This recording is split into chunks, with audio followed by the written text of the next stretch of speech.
నమస్తే, welcome to power debate. నేను బ్రహ్మనాయుడు. కూటమి ప్రభుత్వంపై మాజీ సీఎం వైకాపా నేత వైఎస్ జగన్ మరొకసారి నిప్పులు చెలరేగారు. గత వారం డిఎస్సిపై ప్రభుత్వానికి సవాలు విసిరన్నారు వైఎస్ జగన్. ఇప్పటికీ ప్రభుత్వం సమాధానం చెప్పలేదు. అవన్నీ వదిలేసి కోడిగుడ్డు మీద ఈకలు పీగుతున్నారంటూ ప్రభుత్వ పెద్దలను ఉద్దేశించి మాజీ సీఎం కాస్త గట్టిగానే మాట్లాడారు.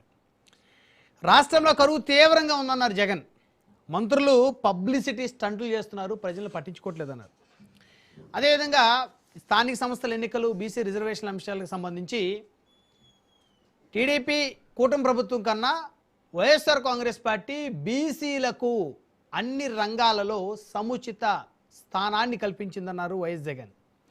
58 ఎమ్మెల్సీ స్థానాల్లో 28 ఎమ్మెల్సీ స్థానాలు బీసీలకే ఇచ్చి వైసీపీ బీసీల పక్షపాతి అని చెప్పేసి ప్రూవ్ చేసుకున్నామన్నారు. 40% మంత్రి పదవులు బీసీ వర్గాలకే ఇచ్చామన్నారు మాజీ సీఎం. ఇప్పుడు ప్రభుత్వం బీసీలకు కానీ ఎస్సీలకు కానీ చేస్తుంది ఏమీ లేదన్నారు. ఇక తామ ప్రభుత్వంలో తీసుకొచ్చిన పథకాలన్నీ కూడా రద్దు చేశారని, రాష్ట్రంలో మట్టి, ఇసుక, లిక్కర్ అన్నీ మాఫియాగా జరుగుతాయన్నారు జగన్. ఇక మరొక అంశం చూస్తే కారుమూరి నాగేశ్వరరావు, మాజీ మంత్రి వైకాపా నేత, ఆయన అరెస్టుకు సంబంధించి మరొకసారి కులకోణాన్ని ప్రస్తావించారు మాజీ సీఎం. యాదవ వర్గం నేత కారుమూరిని అన్యాయంగా జైలుకు పంపారన్నారు Jagan. SC, ST, BC, minority కాపులకు డిప్యూటీ సీఎం పదవులు ఇచ్చాం. వైసీపీ వచ్చాక 11 రాజ్యసభ సీట్లలో దాదాపు ఎక్కువ అవకాశాలు వారికే ఇచ్చాం. 25 లోక్సభ సీట్లలో 11 సీట్లు బీసీలకు ఇచ్చాం. 11 రాజ్యసభ సీట్లో 4 బీసీలకు ఇచ్చాం. 13 జెడ్పీ చైర్మన్లో 6 బీసీలకు ఇచ్చాం. 13 మేయర్లో 9 బీసీలకు ఇచ్చాం. మాది బీసీల ప్రభుత్వం, బీసీల పక్షపాతి వైఎస్ జగన్ అని ప్రూవ్ చేసుకున్నామంటూ వైకాపా అధినేత ప్రభుత్వంపై విరుచుకుపడ్డారు. అంటే ఇప్పుడు చట్టసభల్లో అంటే స్థానిక సంస్థలకు సంబంధించి బీసీలకు రిజర్వేషన్ కల్పించేటువంటి అంశాన్ని ప్రభుత్వం ప్రతిపాదిస్తూ ఉంది. క్యాబినెట్ కూడా ఆమోద ముద్ర వేసిన పరిస్థితి ఉంది.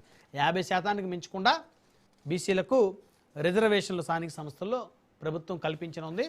అంటే గతంలో కన్నా ఇప్పుడు ఎక్కువగా పంచాయతీ సర్పంచ్ కానీ, ఎంపీటీసీలు, జెడ్పీటీసీలు, ఎక్కువగా కౌన్సిలర్లు, కార్పొరేటర్లు బీసీలకు ఎక్కువగా అవకాశాలు రానున్నాయి. అయితే బీసీలకు అవకాశాలు రానున్నాయి కాబట్టి వైఎస్ జగన్ ఏమన్నారు, అసలు బీసీలకి తామే ఎక్కువ అవకాశాలు ఇచ్చామని, లోక్సభ సీట్లు, రాజ్యసభ స్థానాలు, ఎమ్మెల్సీలు, 5 ఉప ముఖ్యమంత్రులు ఇచ్చి అందులో ఒకటి కాపులకి, ఎస్సీలకి, మైనార్టీలకి, బీసీలకి, ఇట్లా అన్ని వర్గాలకు న్యాయం చేసుకుంటూ వచ్చామన్నారు. సో అంటే బీసీలకి తమ పార్టీనే సంఖ్యాపరంగా న్యాయం చేసిందని వారు చెప్పకనే చెప్పారు. ఈ అంశాలను చర్చిద్దాం. ఇదే వాళ్ళ పవర్ డిబేట్. జగన్ ఫైర్ డిబేట్లో మనతో పాల్గొంటున్నారు సజ్జా అజయ్ కుమార్ గారు, తెలుగుదేశం పార్టీ అధికార ప్రతినిధి, మనతో జూమ్ కాల్ జాయిన్ అయ్యారు. అదేవిధంగా మస్తాన్ రావు గారు, రాజకీయ విశ్లేషకులు, మనతో జూమ్ కాల్ జాయిన్ అయ్యారు. చిన్నపరెడ్డి గారు, వైఎస్ఆర్ కాంగ్రెస్ పార్టీ సీనియర్ నాయకులు, మరి సేపట్లో వారు కూడా మనతో జూమ్ కాల్ జాయిన్ అవుతారు. అయితే ముందుగా మనం సజ్జా అజయ్ గారు వారితో మాట్లాడదాం. అజయ్ గారు, గుడ్ ఈవినింగ్ అండి. గుడ్ ఈవినింగ్ బ్రహ్మనాయుడు గారు, మీకు ప్యానల్ ఉన్న ప్యానలిస్టులకు, అదేవిధంగా రాజ్ న్యూస్ వీక్షకులందరూ కూడా very good evening. YSR Congress party బీసీలకు ఎక్కువ అవకాశాలు ఇచ్చింది చట్టసభలో అని చెప్పేసి జగన్మోహన్ రెడ్డి గారు ఈరోజు చాలా క్లియర్గా చెప్పారు. అటు ఎమ్మెల్సీలు కానీ, రాజ్యసభ కానీ, లోక్సభ కానీ, అసెంబ్లీ కానీ, జెడ్పీ చైర్మన్లు కానీ, మేయర్లు కానీ, మున్సిపల్ చైర్మన్లుగా కానీ బీసీలకు ఎక్కువ అవకాశాలు వైఎస్ఆర్ కాంగ్రెస్ పార్టీ ఇచ్చింది అని చెప్పేసి చెప్తున్నారు. ఏం చెప్తారు మీరు? అన్ని గణం ఇస్తేనే కదా అంతమంది బీసీలకి, అంతమంది బీసీ పెద్దలకి అంత పెద్దపేట వేసినందుకే రాష్ట్రంలో ఉన్న బీసీ కుటుంబీకులు కూడా జగన్మోహన్ రెడ్డి గారి వెంట నడవటం మానేశారు. బ్రహ్మనాయుడు గారు మీకు బాగా గుర్తుండొచ్చు సార్, 2021లో స్థానిక సంస్థ ఎన్నికలు జరిగిన ఆంధ్రప్రదేశ్ రాష్ట్రంలో జగన్మోహన్ రెడ్డి గారు ముఖ్యమంత్రిగా ఉన్నప్పుడు. అవును సార్, నార్మల్ గా స్థానిక సంస్థల్లో బీసీలకి 34% రిజర్వేషన్ ఉండాలి. కానీ జగన్మోహన్ రెడ్డి గారు ముఖ్యమంత్రిగా గెలిచిన తర్వాత సబ్జెక్టు కరెక్షన్ 10% కట్ చేశాడు, కోత పెట్టాడు. దానివల్ల దాదాపుగా 17,000 మంది ఏదైతే బీసీ కుటుంబీకులు ఏదైతే స్థానిక సంస్థలో పోటీ చేయాలనుకుంటారో, నిలవాలనుకుంటారో, వాళ్ళ గ్రామాల్లో వాళ్ళని ప్రూవ్ చేయాలనుకుంటారు. వాళ్ళందరి ఆశలు అడియాస్ చేశారు జగన్మోహన్ రెడ్డి గారు ఆ రోజు. ఈ రోజు బీసీలకి నేను పెద్దపీట వేశాను అంటున్నారు. ఈ రోజు సార్ కూటమి ప్రభుత్వంలో దాదాపుగా 8 మంది మంత్రులు సార్ బీసీ కులానికి సంబంధించిన వాళ్ళే కదా. ఈరోజు అచ్చెన్నాయుడు గారు కావచ్చు, కొల్లు రవీంద్ర గారు కావచ్చు, సవితమ్మ కావచ్చు, కొండపల్లి శ్రీనివాస్ గారు కావచ్చు, ఈరోజు అనగాని సత్యప్రసాద్ గారు కావచ్చు, సత్యకుమార్ యాదవ్ గారు కావచ్చు, ఇలా 8 మంది దాదాపుగా బీసీ కులానికి సంబంధించిన వాళ్ళే కదా. అవును సార్ ఈ రోజు మేము గర్వంగా చెప్పుకుంటాం సార్, దేశమంతా మాట్లాడుకునే విధంగా ఈ రోజు ఒక బీసీ బిడ్డని, బీసీ కుటుంబీకుడిని కేంద్ర మంత్రి స్థానంలో కూర్చోబెట్టింది కూటమి ప్రభుత్వం. కింజరపు రామ్మోహన్ నాయుడు గారు ఈరోజు దేశం అంతా మెచ్చుకుంటుంది ఆయన చేసే పరిపాలన గురించి, దేశం అంతా మాట్లాడుకుంటుంది ఆయన చేసే పరిపాలన గురించి. ఈరోజు మేము బీసీలకి పెద్దపీట వేసినట్లు కాదా? ఈరోజు మేము ఎంపీలకు కూడా బీసీలకు కేటాయించే 4 ఉంటారు దాదాపుగా.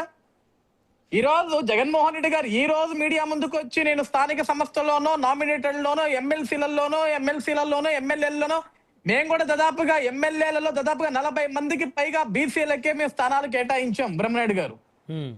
ఇవన్నీ జగన్మోహన్ రెడ్డి గారు మేము కూడా లెక్కలు చెప్తాం జగన్మోహన్ రెడ్డి గారు మీకు లాగే. కానీ మీరు నిజంగా బీసీలకు మేము న్యాయం చేశామన్నారు కదా సార్. మేము జగన్మోహన్ రెడ్డి గారిని గతంలో ఆయన ముఖ్యమంత్రిగా ఉన్నప్పుడు అదే ప్రశ్నించాం. ఈ రోజు ప్రతిపక్ష స్థానంలో లేనప్పటికీ కూడా అతన్ని ప్రతిపక్ష నాయకుడిగానే భావించి ఈ రోజు కూడా మేము ప్రశ్నిస్తున్నాం. ఒక బీసీ బిడ్డని నడి రోడ్డు మీద పెట్రోల్ పోసి తగలబెడితే నాటి నుంచి నేటి వరకు ఎందుకు జగన్మోహన్ రెడ్డి గారు ఆ కుటుంబంకి వెళ్ళి కనీసం ఆ కుటుంబం ఎలా ఉందని ఎందుకు మాట్లాడలేదు? ఆ అమర్నాథ్ గౌడ్ గురించి ఎందుకు కనీసం ఒక ప్రస్తావన చేయలేదని మేము అడుగుతున్నాం. ఆ రోజు బీసీలు మీకు గుర్తుకు రాలేదా? ఈ రోజు మీకు స్థానిక సంస్థలు గుర్తొచ్చాయి కాబట్టి స్థానిక సంస్థలు రాగానే మేము బీసీలకి పెద్దపీట వేశామంటే ఏం పెద్దపీట వేశారు సార్? నిజంగా మీరు పెద్దపీట వేసుంటే ఆ బీసీ నాయకులందరూ మీ వెంట నడవాలా. ఈ రోజు ఒక మాట చెప్పారు బ్రహ్మరెడ్డి గారు, జగన్మోహన్ రెడ్డి గారు నిన్న ఈ రోజు కూడా ఒక మాట చెప్పారు, నాకు చాలా ఆశ్చర్యం వేసింది.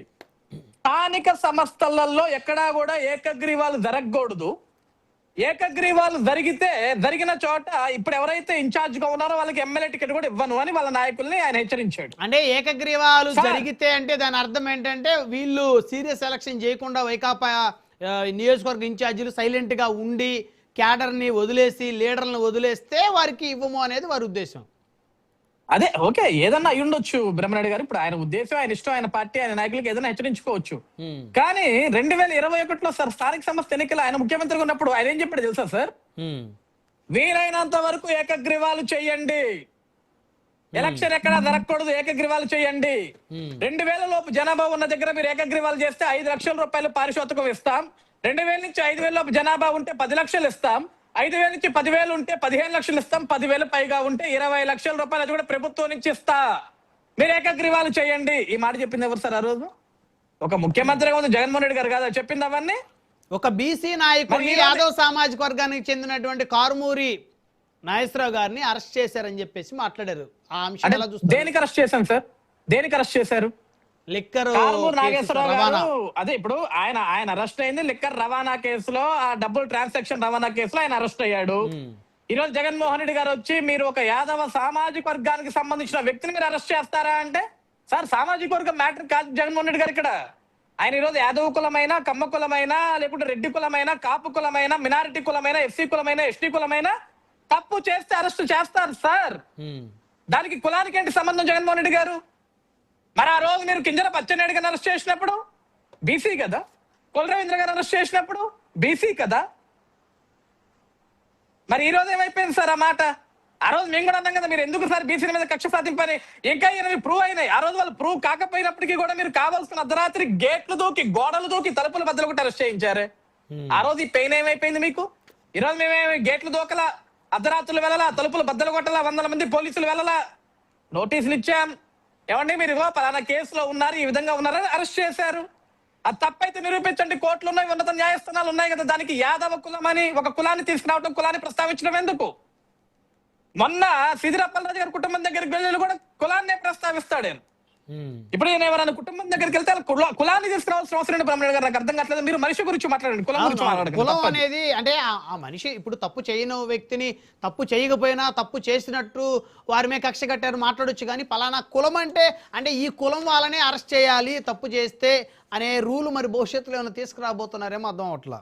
ఇప్పుడు ఎక్కడ దాకా ఎందుకు సార్, నేను అసలు యాక్చువల్ గా జోగి రమేష్ గారి అంశం మనం మాట్లాడకూడదు, వాస్తవానికి ఆయన పర్సనల్ అంశం. అవును అవును ఆ కుటుంబంలో వంద జరిగి ఉండొచ్చు, అది మనకు అనవసరమైన మ్యాటర్. కానీ నిన్న కూడా జోగి రమేష్ గారు మాట్లాడితే ఏం మాట్లాడుతున్నారు?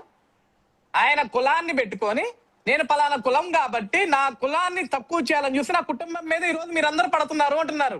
సార్ అది మీ కుటుంబ వ్యవహారం జోగి రమేష్ గారు. మీ కుటుంబంలో మీకు ఏమేమి ఉన్నాయో అది మీరు తేల్చుకోవాలా. మీడియాకి ఎక్కింది మీరు, మీడియాలో మాట్లాడుకుంటుంది మీరు, అది మీరు తేల్చుకోవాలా. దానికి కులం ఎందుకు వచ్చింది? అవును పెళ్లి చేసింది మీరు ఘనంగా, ముఖ్యమంత్రి గారిని పిలిపించుకుని, ఆ రోజు జగన్మోహన్ రెడ్డి గారిని పిలిపించుకుని అక్షింతలు వేయించుకుంది మీరు, ఆశీర్వాదం దింపించుకుంది మీరు కదా.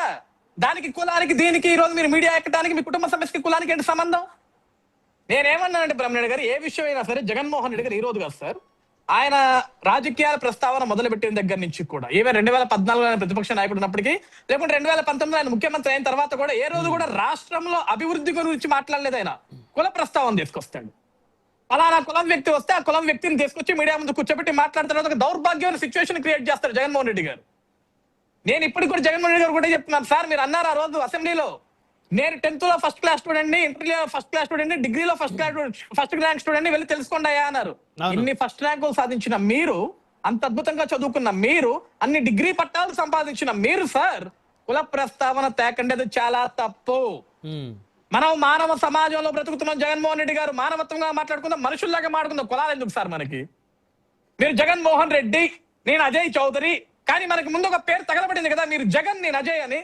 జగన్ అజయ్ అని మాట్లాడుకుందాం, మనకి ఎందుకు సార్ కులాలు? ఈ రెడ్డి చౌదరి పెట్టుకుంటే మాట్లాడుకోవాలా? నాకు సమస్య వస్తే నేను చౌదరి కులం కాబట్టి, నేను కమ్మ కులం కాబట్టి నన్ను తక్కువ చేస్తానని నేను చెప్పాలా వచ్చి? లేకుంటే మిమ్మల్ని తిడితే రెడ్డి కులం ఇప్పుడు కాదు బ్రహ్మనాయుడు గారు. జగన్మోహన్ రెడ్డి గారిని అనేక సార్లు మేము ప్రతిపక్షంలో ఉన్నప్పుడు కానీ, లేకుంటే ఈ రోజు కూడా కానీ కొన్ని విమర్శలు చేస్తుంటాం రాజకీయంగా. మరి జగన్మోహన్ రెడ్డి గారు ఏ రోజు వచ్చి నేను పలానా రెడ్డి కులాన్ని కాబట్టి నన్ను వీళ్ళు అవమానిస్తున్నారు, నన్ను హేళన చేస్తున్నారు, నన్ను తక్కువగా చూస్తున్నారు ఎందుకు సార్ ఈ రోజు వరకు జగన్మోహన్ రెడ్డి గారు ఎక్కడ చెప్పలా? ఏంటి దాని అర్థం ఏంటి? అంటే ఇప్పుడు జోగి రమేష్ గారు వస్తే నా కులాన్ని అన్నారు అంటారు, అంబటి రాంబాబు గారు వస్తే నా కులం గురించి మాట్లాడారు అంటారు. మరి ఎందుకు జగన్మోహన్ రెడ్డి గారు అన్నారు? ఈవెన్ ఆ పార్టీలో దేవినేని అవినాష్ గారు ఉన్నారు. కాదు సార్, ఈవెన్ ఆ పార్టీలో దేవినేని అవినాష్ గారు ఉన్నారు, కొడాల నాని గారు ఉన్నారు, వల్లంనేని వంశీ గారు ఉన్నారు. వీళ్ళందరూ కమ్మ కులానికి సంబంధించిన వాళ్ళే కదా. వాళ్ళు కూడా ఏ రోజు కూడా మీడియా సమావేశం పెట్టి చంద్రబాబు నాయుడు గారు మేము పలానా కమ్మ కులం కాబట్టి తెలుగుదేశం పార్టీలో ఉన్న వ్యక్తులతోటి మమ్మల్ని తిట్టిపిస్తున్నాడని ఎందుకు మాట్లాడట్లేదు? ఏ రెడ్డి కులానికి కమ్మ కులానికి రాని ఈ కులం ఆపోదమంతా కూడా బీసీలకి, ఎస్టీలకి, మినారిటీలకి, కాపులకే వస్తుందా? మిగతా కులాలు కాదా అండి? అంటే ఓటు బ్యాంకు రాజకీయం చేస్తున్నారని అనుకోవాల్సిన అవసరం ఉంది. అదే నేను అన్నాను సార్. ఓటు బ్యాంక్ అంటే ఏంటి బ్రహ్మనాయుడు గారు? ప్రజలకు మనం మంచి చేస్తే ప్రజలు వేసే ఓటే మనకి ఓటు బ్యాంక్. ఆ సామాజిక వర్గం పేరు ప్రస్తావించి పలానా వర్గం కాబట్టి వీరి మీద కేసు పెట్టారనో, లేకపోతే వీరిని ఇబ్బంది పెట్టారనో రకరకాలుగా మాట్లాడటం. అంటే ఇప్పుడు కాదు సార్, ఇప్పుడు ఒక సామాజిక వర్గాలు ఎక్కువ మంది ఉన్నారు కాబట్టి, ఓటర్లు ఎక్కువ ఉన్నారు కాబట్టి వాళ్ళని ప్రభావితం చేసుకోవడానికో, వాళ్ళని ప్రసన్నం చేసుకోవడానికో మేము పలానా కులం కోసం భుజం మోస్తున్నాం, కాపు కాస్తున్నాం అని మాట్లాడితే మిగతా కులాలను మీరు వదిలేసినట్ట? మరి మిగతా కులాల్లో ఓట్లు తక్కువ ఉన్నాయి కాబట్టి వాళ్ళు తిట్టినా పర్లేదా? అంటే ఇప్పుడు రెడ్డి కులంలోను, కమ్మ కులంలోను, కాపు కులంలోను ఓట్లు తక్కువ ఉంటే వీళ్ళు తిట్టినా పర్లేదా? అంటే బీసీలో, ఎస్సీలో, ఎస్టీలో, మినార్టీలో ఓటర్లు ఎక్కువగా ఉంటారు కాబట్టి వాళ్ళని ఎవరైనా ఒక మాట మాట్లాడితే మనం వచ్చి భుజం మీద వేసుకోవాలా? Is it right? ఇదేనా రాజకీయం? ఇదేనా రాజ్యాంగం? ఎవరు చెప్పారు సార్ ఇదంతా కూడా? అంటే ఒక కులానికి ఎక్కువ ఓటర్లు ఉంటే వీళ్ళని మనం ఎక్కువ భుజం మీద మోసుకోవాలని చెప్పి ఎవడు చెప్పాడు? ఏ రాజ్యాంగంలో రాశారు సార్? మీరు అన్నట్లుగా ఓటు బ్యాంకు రాజకీయం ఇది. This is not right. ఈ రోజు కూడా మేము జగన్మోహన్ రెడ్డి గారికి ఏం చెప్తున్నాం సార్, మీరు మీ నాయకులు హెచ్చరించుకుంటే తప్పలేదు. మేమేమంటున్నాం, మీరు చంద్రబాబు నాయుడు రేపొద్దున జరిగే ఎన్నికల్లో పోలీసులు అడ్డం పెడతాడు, తన అధికార బలాన్ని ఉపయోగిస్తాడు, అవసరమైతే బెదిరింపులకు గురి చేస్తాడు, ఎక్కడ భయపడకండి అంటున్నారు. 2019 నుంచి 2024 వరకు 2021లో మీరు ఏదైతే స్థానిక సంస్థలు మీరు చేశారు ఇవన్నీ, నామినేషన్ పత్రాలు లాక్కెళ్ళిపోయారు, అభ్యర్థులు కిడ్నాప్ చేశారు, కనీసం నామినేషన్లు వేయనివ్వకుండా పత్రాలు చించేశారు. దానికి ఉదాహరణ పొంగునూరు అంజయ్య తాత. నామినేషన్ వేయడానికి వెళ్తుంటే కర్రలు పట్టుకుని ఉరుక్కుంటూ వచ్చి అతను కొట్టబోయారు 10-20 మంది ఒక ముసలాయిన్ని. అంజిరెడ్డి తాత గారు ఆయన్ని 90 సంవత్సరాల ముసలాయన ఒక సర్పంచ్ గా నామినేషన్ వేయడానికి వెళ్తే అతను అడ్డుకుంది వాస్తవం కదా, నామినేషన్ పత్రాలు చించేసింది వాస్తవం కదా. జస్ట్ ఉదాహరణే. ఆ రోజు రాష్ట్రంలో ఎన్ని అరాచకాలు చేశారు సార్ మీ మెయిన్ స్ట్రీమ్ మీడియాకు కూడా తెలుసు బ్రహ్మనాయుడు గారు. ఈసారి కూడా అలా జరుగుతాయా లేకపోతే సౌమ్యంగా జరుగుతాయా? నేను అదే చెప్తున్నాను బ్రహ్మణ గారు. ఆ రోజు జగన్మోహన్ రెడ్డి గారు అన్న అరాచకాలు చూశారు కాబట్టి ఆ రోజు చంద్రబాబు గారు ఒక మాట చెప్పారు, ఎవరు కూడా ఎన్నికల్లో పోటీ చేయకండి, మనకి ప్రాణాలు ముఖ్యమని చెప్పారు సార్. ప్రాణాలు ముఖ్యం, ప్రాణాలు కాపాడుకుందాం, మనం బ్రతుకుంటే బలసాకనేది ఏం బ్రతకొచ్చు. ఇలాంటి అరాచకాల ముందు మన నామినేషన్లు ఇచ్చి తలకాయలు బద్దలు కొట్టించుకొని మనల్ని కిడ్నాప్ చేయించుకుని మన ప్రాణాలు తీసుకోవాల్సిన అవసరం లేదు, వద్దు అని చెప్పారు ఆ రోజు. కానీ ఈ రోజు మేమేం చెప్తున్నాం, పోటీ చేయండి సార్, మీ పులివెందుల దగ్గర నుంచి మొదలు పెట్టుకుని రాష్ట్రంలో 174 నియోజకవర్గాలు, మీ పులివెందులతో కలిపి 175 నియోజకవర్గాల్లో గ్రామం నుంచి, పల్లె నుంచి, వార్డు నుంచి, పట్టణం నుంచి, ఎంపీటీసీ నుంచి, జెడ్పీటీసీ నుంచి, ఎంపీపీ నుంచి ప్రతి దగ్గర కూడా మీరు క్యాండిడేట్లు పెట్టండి. ఓకే ఓకే, ఎక్కడా కూడా ఏకగ్రీవాలు జరగావు. రైట్. మీ దగ్గర క్యాండిడేట్లు లేకపోతే మేము చేసేది ఏమీ లేదు. ఓ క్యాండిడేట్ లేకపోతే అంటే ఇక్కడ డౌట్ వస్తుంది, మళ్ళీ నాకు డౌట్ వస్తుంది. మీరు అంటే జగన్మోహన్ రెడ్డి గారి పార్టీ తరఫున మేము పోటీ ఎందుకు ఒక మాట అంటున్నారండి బ్రహ్మనాయుడు గారు, క్యాండిడేట్ లేకపోతే అంటే పోటీ చేసే క్యాండిడేట్ ని మీ కూటమి పార్టీలో వాళ్ళు బెదిరించి నువ్వు నామినేషన్ వేస్తే నీ అంతు చూస్తావు బెదిరించి నామినేషన్ కూడా ఎన్నికొని చేస్తే క్యాండిడేట్ లేనట్టే కదా లెక్క. అట్లాగా సార్ బ్రహ్మణ గారు, చాలా తప్పు. మీరు చాలా డిఫరెంట్ రాంగ్ డైరెక్షన్ ఆలోచిస్తున్నారు. నేనేమన్నానంటే సార్, ఇక్కడ for example sir, Jaganmohan Reddy గారు 2024లో పులివెందుల నుంచి అసెంబ్లీలో నియోజకవర్గంలో గెలిచారు ఆయన. అవును, పులివెందుల ప్రజలు ఓట్లేసిన ప్రజలు కనీసం బాగున్నారా బాగలేదా, నియోజకవర్గంలో సమస్యలు ఉన్నాయా లేవా అనేది ఎక్కడ ప్రస్తావించాలి, అసెంబ్లీకి వచ్చి ప్రస్తావించాలి. ఒక శాసనసభ్యుడిగా ఈ రోజు వరకు అసెంబ్లీకి వచ్చి ఆ పులివెందుల సమస్యల గురించి ఎప్పుడు మాట్లాడాల. అదే పులివెందుల్లో రేపొద్దున స్థానిక సంస్థలు సర్పంచులకు కానీ, ఎంపీటీసీలకు కానీ, జెడ్పీటీసీలకు కానీ, ఎంపీపీలకు కానీ, కౌన్సిలర్లకు కానీ, చైర్మన్లకు కానీ నిచ్చో ఉంటే వాళ్ళు కూడా రేపొద్దున ప్రజల్లోకి రాకపోతే ఆ ఓటుకి విలువ ఉండదు కదా. అవును, అందుకే పులివెందుల ప్రజలు కూడా జగన్కి ఓటేస్తే అసెంబ్లీకి పోలేదు. మరి ఇక్కడ స్థానికులు ఎవరైనా నించుంటే వీళ్ళు మా సమస్యల గురించి కూడా మాట్లాడకపోతే వీళ్ళకి ఎందుకు మేము ఓట్ వేయాలని ఒక ఆలోచన పులివెందుల ప్రజలు ఉన్నారు ఈ రోజు. అలాంటి సమయంలో వైసీపీ పార్టీ తరఫున నించునేదానికి క్యాండిడేట్ మేము నించోం, నాకు అవసరం లేదు, మేము అవమానాలు పొందాల్సిన అవసరం లేదు జగన్మోహన్ రెడ్డి గారు, మేము నించోమని వదిలేస్తే మేమేం చేయలేం కదా, అప్పుడే ఏకగ్రీవాలు అవుతాయి. మాట్లాడదాం. ఓకే, అర్థమైంది అజయ్ గారు. మనతో చిన్నరెడ్డి గారు వైఎస్ఆర్సీపీ నుంచి. చిన్నరెడ్డి గారు, గుడ్ ఈవినింగ్ అండి. నమస్కారం సార్, రాష్ట్ర న్యూస్ ఛానల్ వంటి ప్యానల్ సభ్యులందరూ కూడా నమస్కారం. సార్ బ్రహ్మనాయుడు గారు, బీసీలకు ఎక్కువ అవకాశాలు మేమే ఇచ్చామంటున్నారు జగన్మోహన్ రెడ్డి గారు. సో అజయ్ గారు, తెలుగుదేశం మాత్రం మొదటి నుంచి బీసీలకు అవకాశాలు ఇచ్చింది టీడీపీ పార్టీ, సో కూటమి పార్టీలో ఎక్కువ అవకాశాలు ఇచ్చాయని చెప్పేసి వారి వాదన. మీరేమంటారు? బీసీల పట్ల చంద్రబాబు నాయుడు గారికి ఎంత ప్రేమ ఉందో, బీసీలని తోకలు కట్ చేస్తామని చెప్పినప్పుడే బీసీలందరూ అర్థం చేసుకున్నారు.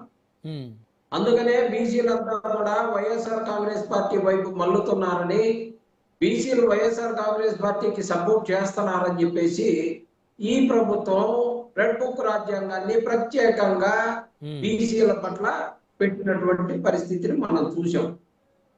ఇప్పుడు కారుమూరి నాగేశ్వరరావు గారి బీసీ కావడం వల్ల, యాదవ్ వ్యక్తి కావడం వల్ల ఆయన్ని అరెస్ట్ చేశారు.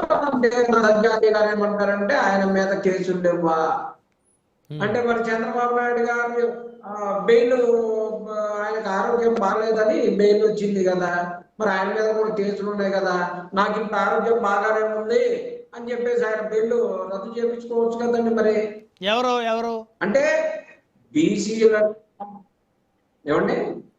కాదు మీరంతా ఎవరి గురించి? చంద్రబాబు నాయుడు గారు ఆరోగ్యం బాగాలేదని బెయిల్ తెచ్చుకున్నారు, కానీ చంద్రబాబు నాయుడు గారికి ఏమి కేసులు కొట్టేసి తెచ్చుకున్నటువంటి పరిస్థితి కాదు కదా. అప్పుడు సరే ఏదో తెచ్చుకున్నారు కదా బెయిల్. ఏమండి? తెచ్చుకున్నారు సార్. నేను అనేది బీసీల పట్ల చంద్రబాబు నాయుడు అంటే కేసులు బీసీలకే ఉన్నట్టుగా, బీసీలంతా కేసుల్లో ఉన్నట్టుగా, బీసీలంతా ఆ కేసులకు సంబంధించినటువంటి వ్యక్తులుగా మాట్లాడినట్టుగా మాట్లాడుతూ ఉంటే, సీదిల అప్పలరాజు డాక్టర్ గా చదువుకున్నాడు, మంచి పేరున్న వ్యక్తి. అనుకోని ఘటన ఒకటి జరిగితే సీదిల అప్పలరాజు గారిని వాళ్ళ కొడుకు యాక్సిడెంట్ చేస్తేనేమో ఆయన్ని జైలు వేశారు.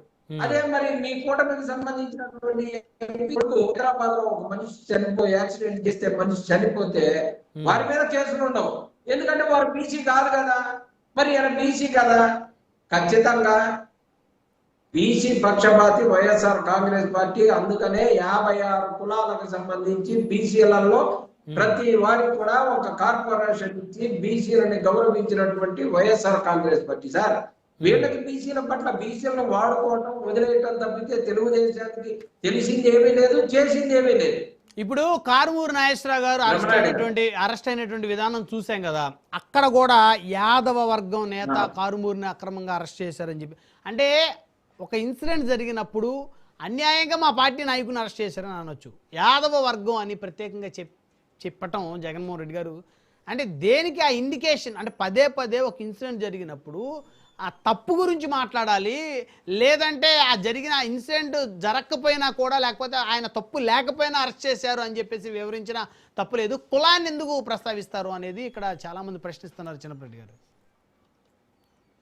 బ్రహ్మనాయుడు గారు, చట్టం తన పని తాను చేసింది అనుకోండి, అది కేసు ఎవరి మీద పెట్టినా కానీ అది చట్టం తన పని తాను చేసినా కానీ అనుకోవచ్చు. బీసీల మీద బీసీలను టార్గెట్ చేసినప్పుడు ఖచ్చితంగా బీసీలకు సంబంధించినటువంటి అంశాలని బీసీలుగా అనకుండా ఇంకొకళ్ళగా అనలేం కదా. అలాగే ఓసీలకు సంబంధించిన అంశాలు వచ్చినప్పుడు, కాకపోతే ఎస్సీలకు సంబంధించినటువంటి అంశాలు వచ్చినప్పుడు ఖచ్చితంగా అన్ని విషయాల్లో కూడా ఇప్పుడు సాదిక్ అనేటువంటి ఒక అతను అరెస్ట్ చేశారు కాకినాడలో, తెలుసా మీకు? ఎవరండి? సాదిక్ అనేటువంటి ఒక అతన్ని లవ్ జిహాద్ జరిగిందని చాలా మంది మాట్లాడుకున్నారు కదా, మీకు ఐడియా ఉందిగా? కేసు గత 4-5 రోజుల నుంచి అదే నడుస్తుంది. ఇప్పుడు ఆయన అరెస్ట్ చేశారు కదా, అన్యాయంగా మైనారిటీ వ్యక్తిని అరెస్ట్ చేశారని ఏమైనా మాట్లాడితే ఎవరన్నా మీరు ఎలా రియాక్ట్ అవుతారు చెప్పండి?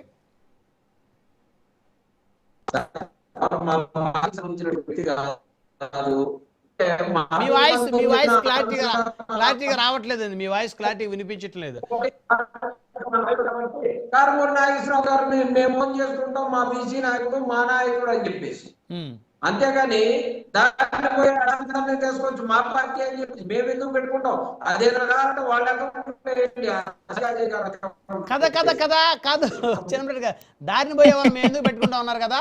మరి Sai Krishna lockup death case సంబంధించి సాయి కృష్ణ ఇంటికి వెళ్ళి కాపు యువకుడిని అన్యాయంగా చంపారు, కాపు యువకుడు అని మీకు సంబంధించినటువంటి పత్రికల్లో రావటం, మరి దానికి దేనికి సంకేతం? ఆయన మీ పార్టీ నాయకుడా? సాయి కృష్ణ అనే వ్యక్తి మీ పార్టీ నాయకుడా? అక్కడ జరిగిన క్రైమ్ మాట్లాడాలి కానీ కులం ఎందుకు మాట్లాడారు? బ్రహ్మనాయుడు గారు ఖచ్చితంగా చెప్తా, దీనికి సాక్షి బ్రహ్మనాయుడు గారు ఈ అంశానికి సంబంధించినటువంటి విషయంలో ఆ అమ్మాయి ఏదైతే ఇతను తప్పు చేస్తూ అతను కూడా ఎలా అయింది అలా అయిందని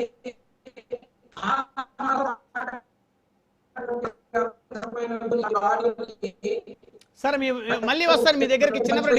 చిన్నప్పటి గారు మీ నెట్వర్క్ చాలా స్లోగా ఉంది, మీరు మాట్లాడేది వినిపించట్లేదు అసలు. మీరు మాట్లాడే అంశం చాలా డిస్టర్బెన్స్ గా వినిపిస్తుంది. మీరు మళ్ళీ మీ దగ్గర 2 minutes తర్వాత మళ్ళీ వస్తాను. ఈ లోపు మస్తాన్ రావు గారితో మాట్లాడదాం, ఎందుకంటే మీరు చెప్పినప్పటికీ కూడా నాకు వినిపించదు, వినేటువంటి ఆడియన్స్కి వినిపించదు. మస్తాన్ రావు గారు, గుడ్ ఈవినింగ్ అండి. Good evening sir. Good evening. విన్నారా ఈరోజు జగన్మోహన్ రెడ్డి గారి స్పీచ్? అంటే వారు మాట్లాడినటువంటి అంశాలకు సంబంధించి ఏం చెప్తారు? బీసీలకి వారు ఎక్కువ న్యాయం చేశారని చెప్పారు. వాస్తవంగా కూడా కొన్ని అంటే వారు ఇచ్చినటువంటి లెక్కలు ఏవైతే ఉన్నాయో 58 ఎమ్మెల్సీలో 28 బీసీలకు ఇచ్చామన్నారు, 25 ఎంపీల్లో 11 బీసీలకు ఇచ్చామన్నారు, జెడ్పీ చైర్మన్లో 13 ఉంటే 6 బీసీలకు ఇచ్చామన్నారు. సో వీటిని అయితే నేను ఖచ్చితంగా యాక్సెప్ట్ చేస్తాను. ఎందుకంటే జగన్మోహన్ రెడ్డి గారు వారు ఇచ్చినవే చెప్పుకున్నారు కాబట్టి. రాజ్యసభ స్థానాలకు సంబంధించి కూడా ఓవరాల్గా వారు 4 బీసీలకు ఇచ్చినటువంటి విధానం ఏదైతే ఉందో దాన్ని మనం అప్రిషియేట్ చేయాలి, నో డౌట్.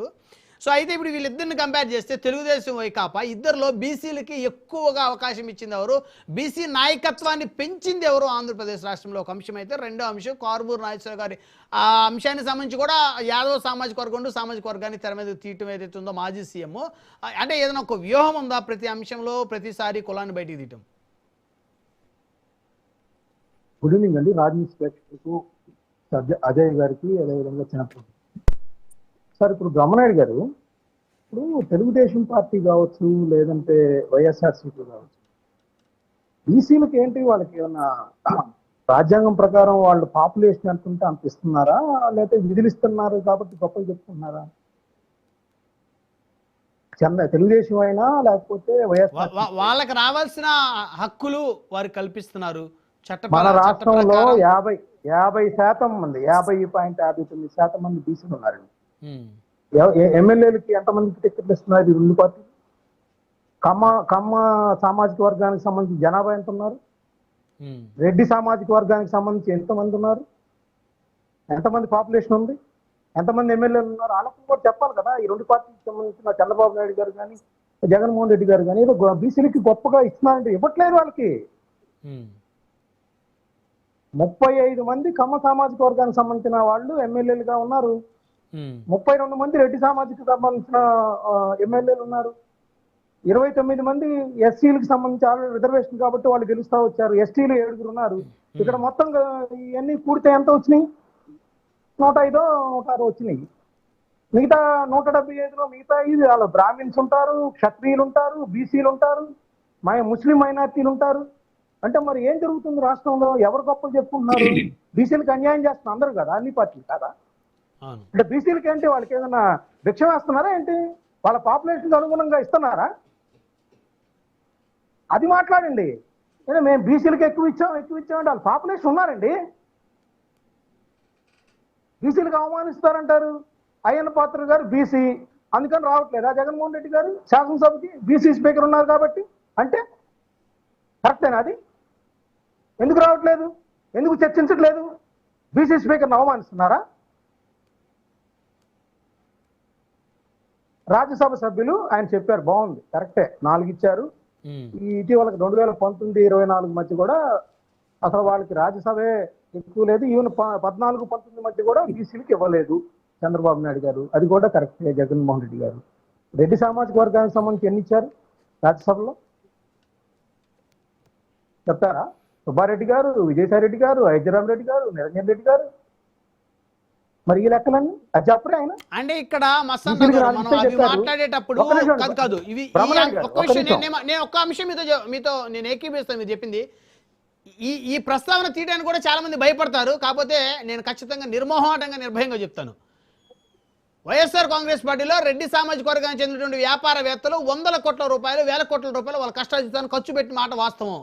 తెలుగుదేశం పార్టీలో కమ్మ సామాజిక వర్గానికి చెందిన వాళ్ళు 100,000 కోట్లు ఖర్చు పెట్టిన మాట వాస్తవం. ప్రజలు ఓటర్లు డబ్బు తీసుకోకుండా ఓటేసిన రోజు మీలాంటి మేధావులు పెద్దలు ఇలాంటి ప్రశ్నలు వారు అడిగినప్పుడు కూడా దానికి అవకాశం ఉంటుంది. ముందు మనం ఓటర్లు చైతన్యవంతం చేయాలి. మీరు చెప్పిన 100,000 కోట్ల ఎలక్షన్ కమిషన్ ముందు చెప్పండి. మీరు ఎన్నికైన వాళ్ళందరూ డిస్క్వాలిఫై అయిపోతారు. అది కూడా నిర్మోహమాటంగా మాట్లాడండి. ఖర్చు చేయట్లేదా? 100,000 కోట్ల డబ్బులు ఇమ్మందా? ఇవ్వమంటలేదు. ఓపెన్ గా చెప్పండి. ఇస్తున్న వాళ్ళది తప్పైతే తీసుకుంటున్న వాళ్ళది తప్పే. ఇస్తున్న వాళ్ళది తప్పైతే తీసుకునే వాళ్ళది కూడా తప్పే అంటాను నేను. ఇస్తున్న వాళ్ళది తీసుకున్న వాళ్ళది పక్కన పెట్టండి సార్. మీరు జనాలు ఏమన్నా ఇమ్మన్నారా? ఇవ్వకపోతే మేము ఓట్లు వేయడానికి రామని చెప్పారా మీకు ఏమన్నా? చాలా చాలా చోట్ల ఓట్లు వేయనటువంటి గ్రామాలు కూడా ఉన్నాయి. మీరు గూగుల్ కూడా చూడండి. ఓటు డబ్ల్యూ లేదు, ఓటు బహిష్కరించిన గ్రామాలు ఉన్నాయి. ఎన్నికల్లో డబ్బులు ప్రభావం పెరిగింది, ప్రలోభాలకు గురి చేస్తున్నారు అనేది ఉంటారు. ఎన్నికల్లో ఓటర్లు ఎక్కువ మంది పేదరికంలో ఉన్నారు కదా. మన రాష్ట్రంలో ఎన్ని రేషన్ కార్డులు ఉన్నాయి? 1,41 లక్షల మందికి ఎందుకు ఇస్తున్నారు? ఇంకా పేదరికంలోనే ఉన్నారా? దారిద్ర్య రేఖ దిగువనా? మరేంటి పరిస్థితి? ఓటు రాజకీయాలు కాదా? అన్ని పార్టీలు చేస్తుంది. కాపులు ఎంతమంది ఉన్నారు? ఎన్ని టికెట్లు ఇచ్చారు వీళ్ళు చెప్తారా? చెప్పండి. మరి అన్ని లెక్కలు చెప్పండి. అన్ని కూడా నేననేది ఏంటంటే, ఇప్పుడు బొత్స సత్యనారాయణ గారు కాపులు, ఆయనకి ప్రతిపక్ష హోదా ఇచ్చి గౌరవం ఇచ్చారు జగన్మోహన్ రెడ్డి గారు. రాజ్యసభ స్థానాలకు సంబంధించి అసలు వైఎస్ఆర్సీపీ పుట్టిన దగ్గర నుంచి కూడా ఒక్కటి కూడా కాపులకు ఇవ్వలేదంటే ఏం చెప్తారు జగన్ గారు? అంటే కాపులకు వ్యతిరేకం ఉందామా? అంబటి రాంబాబు గారు ఉన్నారు, అక్కడ కురసాల కన్నబాబు గారు ఉన్నారు, బొత్స సత్యనారాయణ గారు ఉన్నారు, ఆళ్ళ నాని గారు ఉన్నారు, పేర్ని నాని గారు ఉన్నారు, గుడివాడ అమర్నాథ్ గారు ఉన్నారు. మరి ప్రయారిటీ ఉంది, కానీ రాజ్యసభకి ఎవరికి ఇవ్వలేదు. అలా అని కాపులకు వ్యతిరేకం ఉందామా? బీసీలకి 4 ఇచ్చారు కాబట్టి అది గొప్ప అని చెప్పుకుంటారా? జనసేన ఇచ్చిందా రాజ్యసభ కాపులకి? ఎవరు ఇవ్వలేదు. ఎవరు? జనసేన ఇచ్చింది కదా. జనసేన వచ్చిందా ఒకటి కదా వాళ్ళకి. కదండి కాదండి. మీరు పార్టీలు ఏవి అధికారంలో ఉన్నాయి, ఎంతమంది ఇచ్చారా? ఇవ్వకపోతే అది తప్పైంది. రేపొద్దున వస్తాయి అన్నారు, వాళ్ళ ఒప్పందంలో భాగంగా ఇస్తారేమో. లేకపోతే ఎవరైనా ఇవ్వకపోతే ఆ పార్టీని కూడా అదే ఘటన కడతారు ప్రజలు. దానికి ఏమైనా మినహాయింపు ఉంటుందా ఏంటి? జనసేనకి మినహాయింపు ఉంటుందా? ఇంకోటండి, అసలు మీరు ఇందాక చెప్తున్నారు సార్, ఇప్పుడు కారుమూరి నాగేశ్వరరావు గారు ఆయన మంత్రిగా చేశారు, 2 సార్లు ఎమ్మెల్యేగా చేశారు, మంచి పేరు ప్రఖ్యాతులు ఉన్నాయి. ఇప్పుడు చాలా మంది బీసీలు ఉన్నారు వైఎస్ఆర్సీపీలో. ఇక్కడ నేను అదే చెప్తున్నాను. ఇప్పుడు తెలుగుదేశం పార్టీకి సంబంధించి అచ్చెన్నాయుడు గారు కావచ్చు, కొల్లు రవీంద్ర గారు కావచ్చు, లేకపోతే యనమల రామకృష్ణుడు గారు కావచ్చు, వీళ్ళందరి మీద కేసులు పెట్టారు. ఓకే, అప్పట్లో. ఇప్పుడు కూడా సీదిరి అప్పలరాజు గారి మీద, అదేవిధంగా తమ్మినేని సీతారాం గారి మీద, అదేవిధంగా ఇక చూస్తే ఇప్పుడు కారుమూరి నాగేశ్వరరావు గారు, సో వీళ్ళందరి మీద కేసులు పెట్టిన పరిస్థితి ఉంది. సో ఇప్పుడు ఏంటి, తప్పులు చేస్తే బీసీలు కానీ ఇంకో నేరాలకి కూడా క్యాస్ట్లు ఆపాదిద్దాం. ఆ రాజ్యాంగం అని చెప్పారా? అది కాపు అయినా, కమ్మ అయినా, రెడ్ అయినా, బీసీ అయినా, ఎస్సీ అయినా, ఎస్టీ అయినా ఒకే విధంగా నేరస్తుల పట్ల చూపమన్నారా ప్రొసీడింగ్స్? లేకపోతే ఏమన్నా ఎగ్జామ్షన్స్ ఇవ్వమన్నారా? చెప్పండి బ్రహ్మనాయుడు గారు, మీరు చెప్పండి. తప్పు చేసిన వాడిని నేరస్తుడిగానే చూడాలి, నేరాన్ని నేరంగానే చూడాలి. నేరస్తుడికి కులాన్ని అంటగట్టకూడదు, నేరస్తుడికి మతాన్ని అంటగట్టకూడదు. మరి ఏ పార్టీ అయినా ఎందుకు తెస్తున్నారు కుల ప్రస్తావనలు? ఇప్పుడు ఆమె నిర్మలా సీతారామన్ గారు బ్రాహ్మణ వర్గానికి చెందిన వ్యక్తి, బీసీ వర్గానికి చెందిన కారుమూరి నాగేశ్వరరావు గారిని అరెస్ట్ చేశారని వార్త రాస్తారా మీరు? ఆమెదేగా ఎన్ఫోర్స్మెంట్ డైరెక్టరేట్. ఎన్ఫోర్స్మెంట్ డైరెక్టరేట్ ఎవరిది? కేంద్రంలో ఉందే కదా, ఆమె ఆధ్వర్యంలోనే కదా. అంటే బ్రాహ్మణ సామాజిక వర్గానికి చెందిన నిర్మలా సీతారామన్ గారు యాదవ్ సామాజిక వర్గానికి చెందిన కారుమూరి నాగేశ్వరరావు గారిని అరెస్ట్ చేశారని వార్త రాస్తారా? లేకపోతే మీరు మన ఛానల్లో ఏమైనా ఇస్తామా మనం? చెప్పండి. అది కరెక్ట్ కాదు కదా. జగన్మోహన్ రెడ్డి గారు ఉన్నా కారుమూరి నాగేశ్వరరావు గారిని అరెస్ట్ చేస్తారు తప్పు చేస్తే. తప్పు చేయకపోతే మళ్ళీ బయటకు వచ్చేస్తారు. దానిలో అనుమానం ఏం లేదు. ఎవరైనా సరే, అది అచ్చెన్నాయుడు గారైనా లేకపోతే కొల్లు రవీంద్ర గారైనా, ఆ తప్పు చేసినప్పుడు వాళ్ళు అరెస్ట్ చేస్తారు, జైలుకి పంపిస్తారు, మళ్ళీ వాళ్ళు కోర్టులో నిరూపించుకుంటారు, బయటకు వస్తారు. అంతే కదా? రైట్ రైట్ మాట్లాడదాం సార్. డిబేట్ ఒక షార్ట్ బ్రేక్ తీసుకుందాం. బ్రేక్ తర్వాత మళ్ళీ డిబేట్ కంటిన్యూ చేద్దాం. చూస్తూనే ఉండండి రాజ్ న్యూస్. సో మిమ్మల్ని నేను అడిగిన క్వశ్చన్ కంటిన్యూషన్. ఇప్పుడు సాదిక్ అనేటువంటి వ్యక్తి మీద అనేక రకాల ఆరోపణలు వచ్చాయి. ఏఈ నోకరాజు కుటుంబం కాకినాడలో ఆత్మహత్య చేసుకొని చనిపోయింది. ఇప్పుడు సాదిక్ని మనము ఆరోపణలు ఎదుర్కొంటున్నటువంటి ఒక నేరస్తుడిగా చూద్దామా, నిందితుడిగా చూద్దామా, ఒక కుటుంబాన్ని అరెస్ట్ చేసిన వ్యక్తిగా చూద్దామా, లేకపోతే అయ్యే ఒక మైనారిటీ వ్యక్తిగా చూద్దామా? సార్, ఎప్పుడైనా నేరస్తుడిగానే చూడాలి. అయితే ఇందాక మీరు అన్నారు, విజయవాడకు సంబంధించినటువంటి సాయి కృష్ణని జగన్మోహన్ రెడ్డి గారు ఎందుకు ఆ కుటుంబాన్ని పరామర్శించారు, లేకపోతే ఇక్కడ పరామర్శించింది ఎందుకో నేను అనలేదు. నేను ఎందుకు పరామర్శించడం తప్పే లేదు. ఒక అపోజిషన్ లీడర్గా నేనేమన్నా అంటే, అక్కడ కూడా ఒక కాపు యువకుడిని చంపారు, ఒక యువకుడిని చంపారు, మీరు వెళ్ళారు, తప్పులేదు దానికి. ఎలా జరిగింది క్రైము? పోలీసుల మీద చర్యలు తీసుకోవాలి. అతను నేరస్తుడైతే అయి ఉండొచ్చు, కానీ చట్టాన్ని చేతిలో తీసుకొని చంపాకు పోలీసులకి ఎక్కడిది? అలా మాట్లాడితే అన్నపడితే వారిని అప్రిషియేట్ చేసి, కానీ కులం ఎందుకు అంటున్నా నేను అనేది. నేనే కాదు, సమాజం అడుగుతూ ఉంది, మీ ప్రతిపక్ష పార్టీలు అడుగుతూ ఉంది. సార్ బ్రహ్మనాయుడు గారు, ఇక్కడ కులం అనేది ఎందుకు వచ్చిందంటే, వాళ్ళ మేనమామలు, అబ్బాయి మేనమామలు, మేము కాపు కులాస్తులం, మేము కాపులకే పనిచేసాము, మేము జనసేనకే పనిచేసాము, మేము కూటమిలోనే ఉన్నాము, అయినా కానీ మాకు పార్టీ పనిచేయలేదని చెప్పేసి వారు మాట్లాడినటువంటి దాని మీద అక్కడ ఆ కుటుంబాన్ని పలకరించడానికి వెళ్ళినప్పుడు మాట్లాడినటువంటి అంశం. ఏది ఏమైనా అక్కడ కాపు కులస్తుడికి ఒక కుర్రవాడికి కనీసం ఆ తల్లికి బూడిదైనటువంటి 40 రోజుల పాటు ఆ కుటుంబానికి ఆ బూడిద ఇవ్వట్లేదు, కనీసం ఎక్కడున్నాడో చెప్పట్లేదు అన్న దాని మీద ఎంతో వివాదమైనటువంటి కేసు అది. అలాంటి పర్టికులర్ కేసులో మాట్లాడినప్పుడు ఆ కుటుంబాలకు సంబంధించినటువంటి వారే చెప్పుకుంటా ఉన్నప్పుడు ఆ సందర్భాన్ని మాట్లాడాల్సి వచ్చింది. అంతేకాని ఎక్కడికక్కడ కులాలతో మాట్లాడి, మతాలతో మాట్లాడి, వైఎస్ఆర్ కాంగ్రెస్ పార్టీ అధికారంలో ఉండగా కులం చూడడం, మతం చూడడం, రాజకీయాలు చూడడం, పార్టీలు చూడడం అని చెప్పేసి బ్రహ్మాండమైన నినాదంతో జగన్మోహన్ రెడ్డి గారు 5 ఏళ్ళు రాజకీయం చేసి ముఖ్యమంత్రిగా పరిపాలించినటువంటి పరిస్థితులు మనం అందరం కూడా చూసాం. కానీ ఇందాక సంజయ్ గారు మాట్లాడుతూ ఉన్నారు, చంద్రబాబు నాయుడు గారు, అదే జగన్మోహన్ రెడ్డి గారు ఎక్కడ కూడా ఏకాగ్రీవాలు కావడానికి వీల్లేదని చెప్పేసి ఈ రోజు మాట్లాడుతూ ఉన్నారు. అప్పుడంతా కూడా ఏకాగ్రీవాలు చేశారు అని చెప్పేసి, అయ్యా 5 లక్షల రూపాయలు, 10 లక్షల రూపాయలు, 20 లక్షల రూపాయలు ఎవరు జేబుల్లో నుంచి ఇస్తానని అనలే. 5 లక్షలు 10 లక్షలు ఆ గ్రామ అభివృద్ధికి ఇస్తామని చెప్పేసి మాట్లాడినటువంటి పరిస్థితి 2014లో కూడా చూసుకో. చంద్రబాబు నాయుడు గారు కూడా ఇట్లా దీనికి పెట్టినటువంటి విషయాన్ని మర్చిపోవద్దు. చంద్రబాబు నాయుడు గారు కూడా ఏకగ్రీవాలు అనేది ఎందుకు ఈ పోటీలు కొట్లాట్లు డబ్బులు ఖర్చు పెట్టే సేవ చేయడానికే కదా, ఊర్లో అందరూ ఒకటి అనుకుని సేవ చేసేదానికి రమ్మని చెప్పేసి. కానీ ఇప్పటి ప్రభుత్వం అలా లేదు. రెడ్ బుక్ రాజ్యాంగంతో మిమ్మల్ని చంపుతాం, మిమ్మల్ని పొడుస్తాం, మిమ్మల్ని కలుస్తాం, మిమ్మల్ని ఎలక్షన్లో పాల్గొనేయమని చెప్పేసి గందరగోళం చేసేటటువంటి పరిస్థితులు ఉన్న సందర్భంలో ఎక్కడా మనం మన పార్టీ తరపు నుంచి ప్రతి వాళ్ళు కూడా పోటీ చేయాలా, ఏకగ్రీవాలు కావడానికి వీలేదు. మీరు అలాంటి పాలసీ ఏం ప్రకటించలేదు కాబట్టి వైఎస్ఆర్ కాంగ్రెస్ పార్టీ ఖచ్చితంగా పోటీల్లో పాల్గొంటారు సార్. మీరు ఆ ప్రభుత్వం తరఫున అలాంటి పాలసీ ప్రకటిస్తే ఖచ్చితంగా జరిగే చోట ఊర్లో ఇప్పుడు మీరు ప్రకటించారా? గత ఎన్నికల్లో మీరు ఆ పాలసీని ప్రకటించారా? మీ ప్రభుత్వంలో స్థానిక సంస్థల ఎన్నికలు జరిగినప్పుడు జరిగింది సార్. ఏకగ్రీవాలు చేశారు కదా మీరు దాదాపు చాలా వరకు. సార్ మంచిదే సార్, ఏకగ్రీవాలు చేయటం మంచిదే సార్. ఎట్లా గొడవలు లేకుండా చెప్తాను, గొడవలు లేకుండా ప్రశాంతమైనటువంటి పరిస్థితులు ఉంటాయని. కానీ ఇక్కడ రెడ్ బుక్ రాజ్యాంగంతో ఏకగ్రీవాలు చేయాలనేటటువంటి అంశాన్ని మేము ఒప్పుకోవట్లే. గ్రామంలో కూర్చొని మాట్లాడుకొని అందరం కూడా ఇదిగో చిన్నప్పటి కానీ అతను బాగా పనిచేస్తాడు, బాగా ఇస్తామని అనుకుంటున్నారు, అది వేరు. అలా కాదు కదా, మీరెవరు కూడా పోటీ చేయడానికి వెళ్ళలేదు.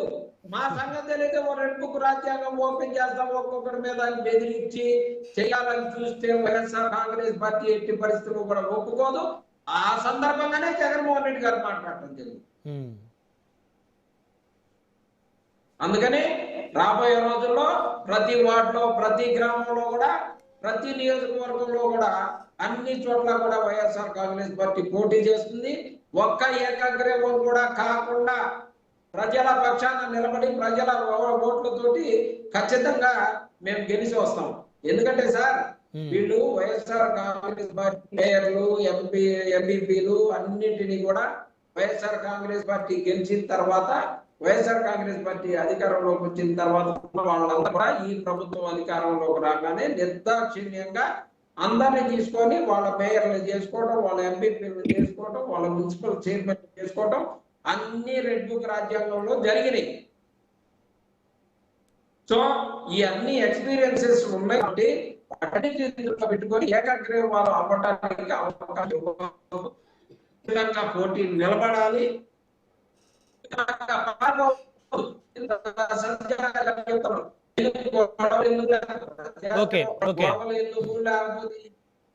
సార్ ప్రజాస్వామ్యంలో ఓటు విలువని ప్రజలు ఓటు వేసుకునేటటువంటి అవకాశం కల్పించాలా? రైట్, వన్ మోర్ మాట్లాడదాం. చిన్నప్పటి గారు మళ్ళీ మాట్లాడదురు. మీ దగ్గర కొంచెం డిస్టర్బెన్స్ వస్తుంది, మళ్ళీ మాట్లాడదాం. సజ్జాజయ్ గారు చెప్పండి. ఏకగ్రీవాలు మంచిదే అంటున్నారు చిన్నప్పటి గారు, మీరు చేసుకోవచ్చు.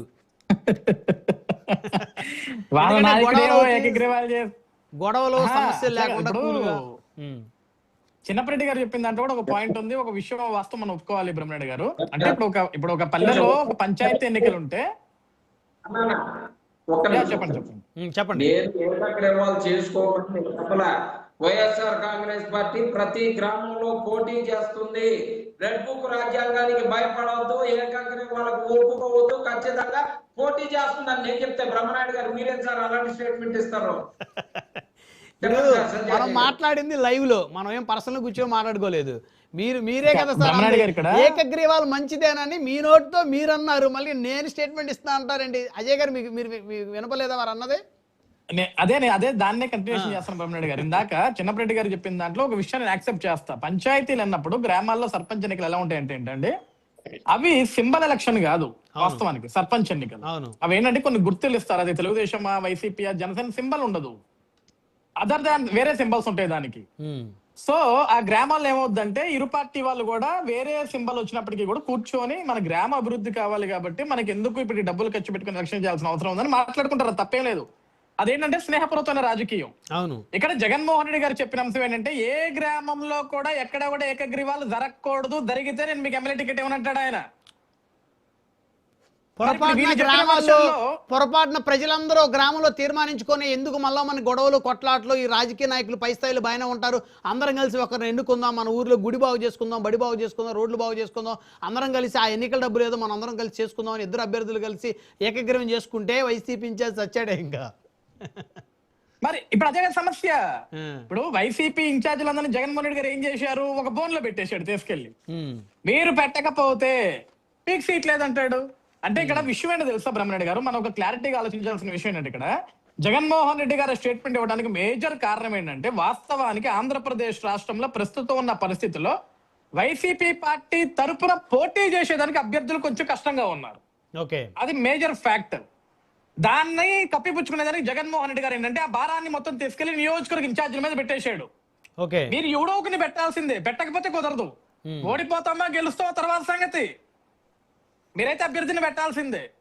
పెట్టకుండా మీరు ఏకగ్రీవాలు ఇచ్చేస్తే అది కుదరదని చెప్పేది జగన్మోహన్ రెడ్డి గారి వర్షన్. ఇక్కడ ఇంకొక థింగ్ ఏంటంటే మనం అందరం కూడా జగన్మోహన్ రెడ్డి అది బ్రహ్మనాయుడు గారు కాసేపు పార్టీస్ సైడ్ పెట్టేస్తే ఇందాక మస్తాన్ రావు గారు చాలా అద్భుతమైన పాయింట్ మాట్లాడారు సార్. ఎందుకంటే నేటి ఉన్న సమాజంలో యాక్చువల్ గా బ్రహ్మనాయుడు గారు ఒక్కొక్క అభ్యర్థికి ఇన్ని కోట్లు ఖర్చు అవుతున్నాయి, ఇన్ని కోట్లు ఖర్చు పెట్టారు అని ఖర్చు పెట్టమని ఎప్పుడు కూడా ప్రజలు అడగరు సార్. ఇప్పుడు ఎన్నికలకి కోట్లాది కోట్ల రూపాయలు ఖర్చు పెట్టేది ఏదో ఆ నియోజకవర్గాల్లో రోడ్లు వేసుకోవచ్చు, పేదవాడికి ఇల్లు లేకపోతే ఇల్లు కట్టవచ్చు, ప్రభుత్వ స్కూళ్ళని మరమ్మతులు చేసుకోవచ్చు, ఇంకేమన్నా సరే అభివృద్ధి కార్యక్రమాలు చేయవచ్చు. ఇక్కడ ఎవరు కూడా ప్రజలు వచ్చి మాకు మీరు ఓటుకి డబ్బులు ఇస్తే ఓటేస్తామని ఏ ప్రజానికం చెప్పరు సార్. ఫస్ట్ ఇవ్వటం మనం అలవాటు చేసాం. ఇప్పుడు ఇందా మీరు అన్నారు గూగుల్లో సెర్చ్ చేస్తే కొన్ని గ్రామాలు కనపడితే మనకి ఓట్లు వేయకుండా బహిష్కరించారు అంటే చూద్దాం సార్ ఒకసారి. అసలు అందరి పార్టీలు కూర్చొని కాసేపు రాజకీయాలు పక్కన పెట్టి రేపు జరిగే స్థానిక సంస్థ ఎన్నికల్లో ఒక్క రూపాయి కూడా తీయకుండా ఏ నాయకుడు అయినా సరే, ఏ పార్టీ అయినా సరే ఒక్క రూపాయి కూడా మేము తీయం, ఒక్క రూపాయి కూడా మేము ఓటుకు వేయం. మీరు నచ్చిన పార్టీకి నచ్చిన సింబల్కి ఓటు వేసుకుంటానికి ప్రజలను వదిలేద్దాం. అందరూ ఏకతాటి మీదకి వచ్చి ఒక్క ఎలక్షన్ అభ్యర్థులు అందరూ పుణ్యం కట్టుకుంటే మనం ఈ రాష్ట్రాన్ని జరగదు బ్రహ్మనాయుడు గారు. అది జరగదు. ఎందుకు జరగదు అంటే బ్రహ్మనాయుడు గారు ఇక్కడ ప్రతి పార్టీకి ఒక భయం ఉంటుంది, గెలవాలి అనే ఒక ఆలోచన ఉంటుంది. సంపాదించుకొని ఉన్నారు కదా, అధికార మతంతో సంపాదించుకొని ఉన్నారు కదా, అస్సలు అది జరగదు మీరు కోరుకుంటున్నారు కదా అజయ్ గారు. చిన్నప్పరెడ్డి గారు వినండి, చిన్నప్పరెడ్డి గారు వినండి. నేనేమన్నానంటే సార్, నేను స్టార్టింగ్ ఒకటి కోట్ చేశాను మీకు, పార్టీని పక్కన పెడదామంటాను. ఇక్కడ ఇప్పుడు కూటమి ప్రభుత్వం వచ్చే బాగా సంపాదించిందా లేకుంటే గతంలో జగన్మోహన్ రెడ్డి బాగా సంపాదించాడు? ఇక్కడ సంపాదన అందరూ సంపాదిస్తారు చిన్నప్పరెడ్డి గారు. అవును, నాకు తెలిసి ఈ స్టూడియోలో మీరు నేను రెండు పార్టీల నుంచి కార్యకర్తలుగా వచ్చి ఉంటాం, లేదా అధికార ప్రతినిధులుగా వచ్చి ఉంటాం. మనమేం సంపాదించాం వాస్తవానికి? ఎగ్జాక్ట్లీ మన గొంత శ్వాస తప్ప. గుర్తు పెట్టుకోండి, మనమేం సంపాదించాం. మేబీ మన నాయకులు సంపాదించుండొచ్చు, పై పైన సంపాదించుండొచ్చు, కానీ మనమేం సంపాదించాం. మీకు విషయం చెప్పాలి చిన్నప్పరెడ్డి గారు, మనం కాసేపు పార్టీలు పక్కన పెట్టి మన నాయకుల మీద ప్రేమలు పక్కన పెడితే జెండా మోసిన కార్యకర్తలు ఈ రోజు రాష్ట్రంలో కొన్ని లక్షల మంది పార్టీలకు జెండాలు మోసే కార్యకర్తలకు ఎంత మందికి సొంత ఇల్లు ఉన్నాయి సార్ చిన్నప్పరెడ్డి గారు? అంతే కదా. ఎంత మంది రోజు కట్టుకునేదానికి సరైన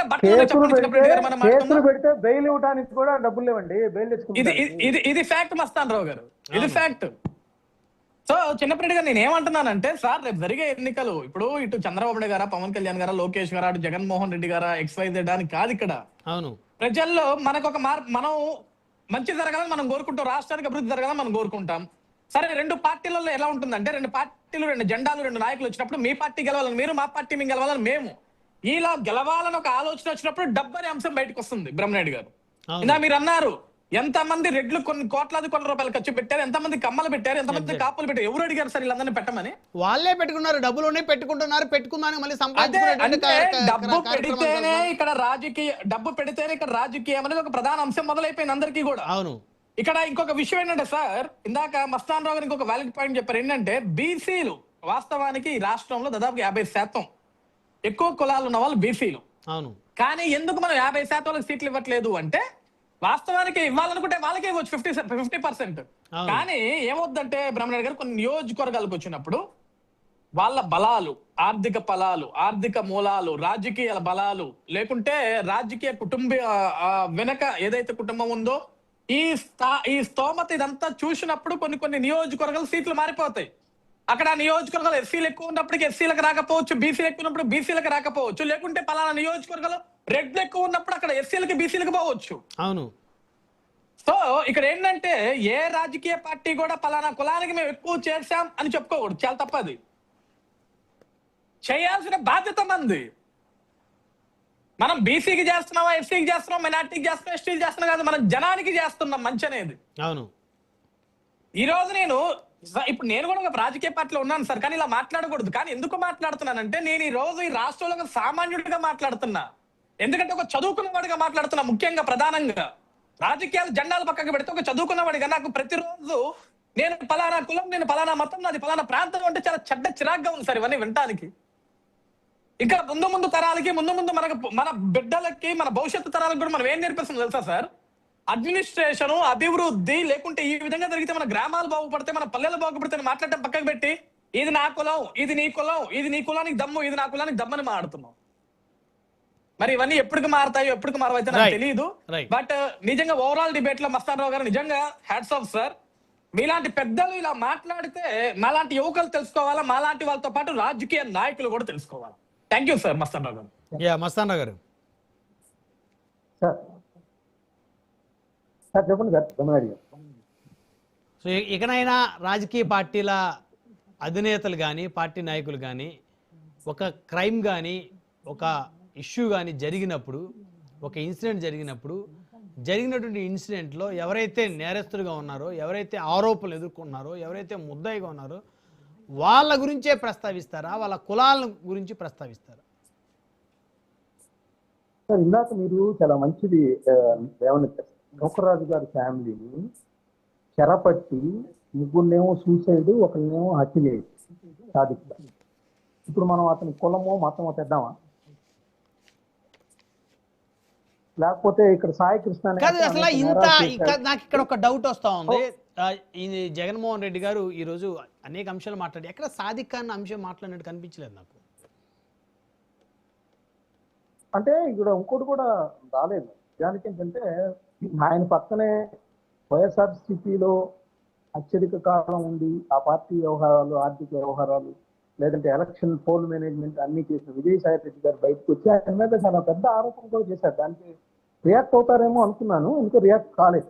నేను ప్రెస్ మీట్ అంతా గమనించాను. మత మార్పిడులను ప్రోత్సహించారు జగన్మోహన్ రెడ్డి గారు అని సాయి రెడ్డి గారు 2 రోజుల క్రితం చేసిన ఆరోపణ. కాకినాడ వెళ్ళి, రావులపాలెం వెళ్ళి కనీసం ఆ ఎపిసోడ్ మీద కానీ ఎక్కడ కానీ వారు మాట్లాడలేదు. నేను ఒక క్వశ్చన్ కూడా వేస్తున్నాను విజయసాయి రెడ్డి గారు. విజయసాయి రెడ్డి గారు భారత పార్లమెంట్ సభ్యులు కదా, రాజ్యసభ సభ్యులుగా 2 సార్లు ఉన్నారు కదా, వైఎస్ఆర్సీపీలో ఉన్నారు కదా, ఆ పార్టీ అధికారంలో ఉన్నప్పుడు కూడా ఉన్నారు కదా. జగన్ గారికి ఇలా జరుగుతుందని తెలిసినప్పుడు ఏమైనా అడ్వైజ్ చేశారా? పార్లమెంట్ దృష్టికి తీసుకెళ్లారా? ఇది రాజ్యాంగ విరుద్ధంగా జరుగుతుందని ఆయన చెప్పారు కదా నిన్న. సరే జగన్ గారు రియాక్ట్ అయ్యారా లేదా అనేది పక్కన పెట్టండి, అది ఆయన వ్యక్తిగత విషయం. ఆయన రియాక్ట్ కాకపోతే ప్రజలు ఎలా రిజెక్ట్ అవుతారన్నా తర్వాత విషయం, అది వాళ్ళ పార్టీ. ఇప్పుడు ఇందాక మీరు చెప్తా ఉన్నారు కదా సార్, వాళ్ళ పార్టీ అంతర్గత వ్యవహారం. ఏకగ్రీవాలు మీరు గనక అలా ఉపేక్షిస్తే పార్టీ బలహీనపడుతుంది. కాబట్టి అలాంటి సంకేతాలు ఉండకుండా మీరు ఖచ్చితంగా ప్రతి వార్డులోను, ప్రతి కార్పొరేషన్లోను, ప్రతి మున్సిపల్ వార్డులోను, లేదా పంచాయతీ వార్డులోను, మండలాల్లోను, జెడ్పీటీసీల్లోను, ఎంపీటీసీల్లోను ఎవ్వరు కూడా ఒక్కళ్ళని కూడా ఏకగ్రీవానికి అనుమతించొద్దు అని చెప్పారు. ఆయన పార్టీ విధానం అది. ఆయన పార్టీ అంతర్గతంగా చూసుకున్నారు ఆయన. అలా గనక చేస్తే మీకు ఎమ్మెల్యేలని టికెట్ను నిరాకరిస్తాను అని చెప్పారు. వాళ్ళ పార్టీలో ఎంతమంది దాన్ని ఫేస్ చేస్తారు ఏంటి అనేది, ఎందుకంటే నా దగ్గర ఉన్న సమాచారం ప్రకారం తెలుగుదేశం పార్టీ దీన్ని చాలా ప్రతిష్టాత్మకంగా తీసుకొని పులివెందుల్లో కూడా ఏదన్నా గ్రామాల్లో ఏకగ్రీవం చేద్దామా అనే వ్యూహం పడుతున్నట్టుగా తెలిసింది. దీనిలో ఎంత వాస్తవం ఉందో తెలియదు, కానీ ఏంటంటే తద్వారా ఏంటంటే జగన్మోహన్ రెడ్డి గారిని మోరల్ గా దెబ్బ కొట్టాలి. ఆయన పార్టీ ఎమ్మెల్యేలు, నియోజకవర్గాల అన్నిటికీ ఇన్ఛార్జీలు చెప్పారు కదా, అదే పులివెందుల్లో ఒక ఎంపీటీసీనో ఒక పంచాయతీనో ఏకగ్రీవం చేస్తే జగన్మోహన్ రెడ్డి గారి మొరాలిటీని దెబ్బతీయచ్చు అనేది కూడా తెలుగుదేశం పార్టీ వ్యూహం పొందుతుంది అనేది ఒక సమాచారం. దాన్ని మరి ఎందుకంటే మన పులివెందుల దశాబ్దాలుగా గెలుస్తూ వచ్చిన పులివెందుల జెడ్పీటీసీలో మరి ఏ విధంగా ఓడిపోయారు జగన్మోహన్ రెడ్డి గారు. అందుకని ఆ విధంగా దెబ్బతీయాలనే ప్రయత్నం తెలుగుదేశం పార్టీ అంటే ప్రజాస్వామ్యబద్ధంగానే, అంటే ఏకగ్రీవాలు గతంలో వైఎస్ఆర్సీపీ ఉన్నప్పుడు కూడా పిడుగురాళ్ళు కావచ్చు, కొన్ని పీలేరు కావచ్చు, లేకపోతే పుంగనూరు కావచ్చు, చాలా ఏకగ్రీవాలు జరిగింది. తిరుపతి నగర కార్పొరేషన్ కూడా ఏకగ్రీవంగా ఎక్కువ మంది గెలిచిన పరిస్థితి కూడా ఉంది.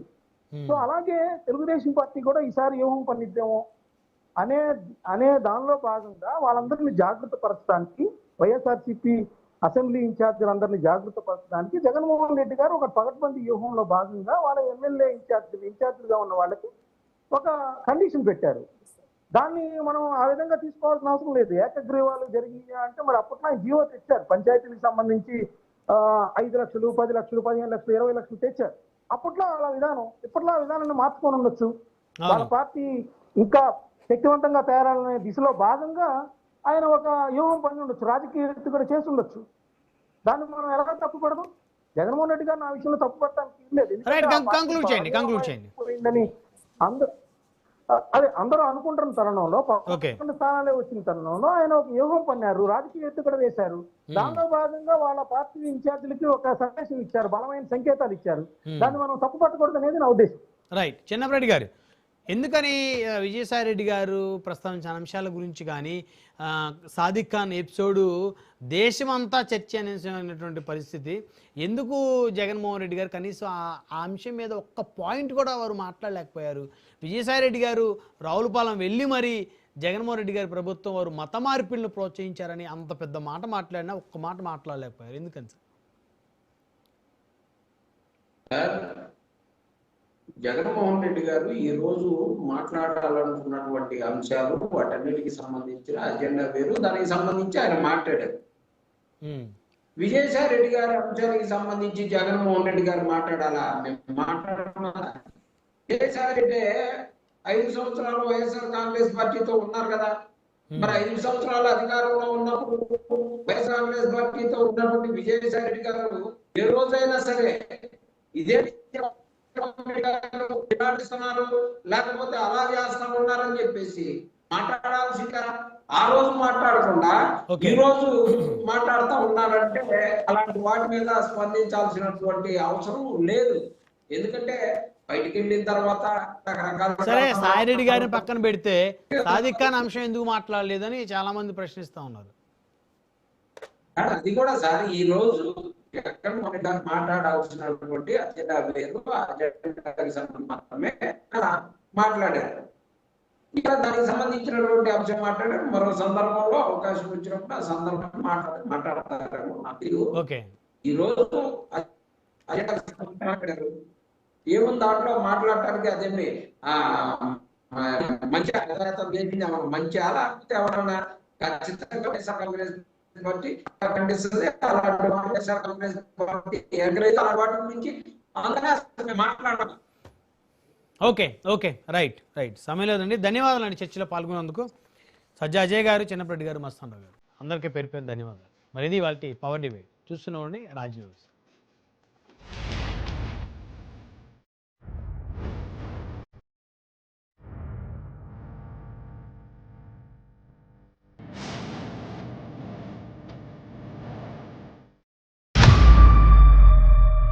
కాకి చొక్కకు